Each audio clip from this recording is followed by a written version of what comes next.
Dr. Octopus had finally crossed a line. For years, he'd battled Spider-Man with pride and arrogance, but now he was unhinged.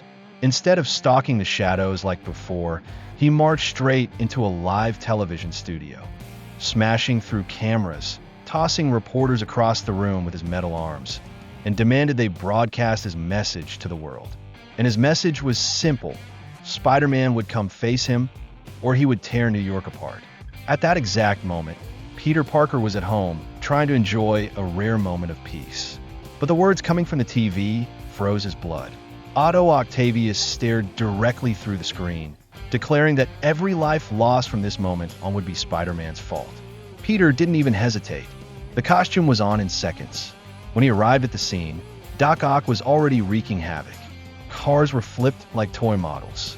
Police bullets bounced off his tentacles like pebbles against steel.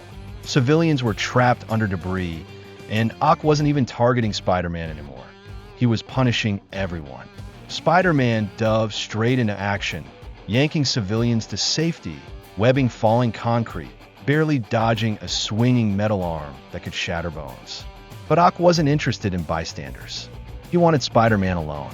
So he slammed his tentacles into the street, splitting the ground and forcing Spidey back. Then, without warning, he lunged. One arm whipped Spider-Man across the pavement. Another grabbed him by the leg, yanking him into the air like a rag doll. Ock smashed him against a wall, then pinned him there with two tentacles across his chest. The rage in Otto's eyes was unlike anything Peter had seen before. This wasn't a scientist. This wasn't even a villain. This was pure obsession. He leaned in close and hissed, "You ruined me. You've humiliated me for the last time. I will prove that I am your superior."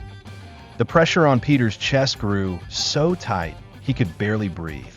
He clawed at the metal, but it was useless. Ock tightened his grip, enjoying every second. Civilians watched in horror. Sirens blared, and Peter felt his strength fading. But then he remembered Aunt May, Mary Jane, every life that depended on him. He wasn't going to die here. Not like this. With one desperate move, he fired a web straight into Ock's goggles, blinding him. Otto screamed, jerking back in fury, and that single moment was enough. Spider-Man twisted free, flipped over Ock's head, and launched a flurry of punches. 1, 2, 3, each one fueled by survival.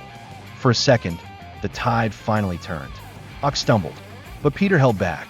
He refused to cross the line. Even after everything Otto had done, he wouldn't kill him. And that mercy made Ock even angrier. "You think pity makes you superior?" he roared. "No, I'll show you power." That's when Spider-Man noticed something terrifying. Explosives were wired across the building around them. Otto hadn't just planned a fight. He'd planned a mass execution. With seconds left, Spider-Man did the only thing he could. He grabbed Ock and launched both of them through a window, crashing into the river below, just as the building behind them erupted into flames. Water swallowed the explosion, sending a wave across the docks.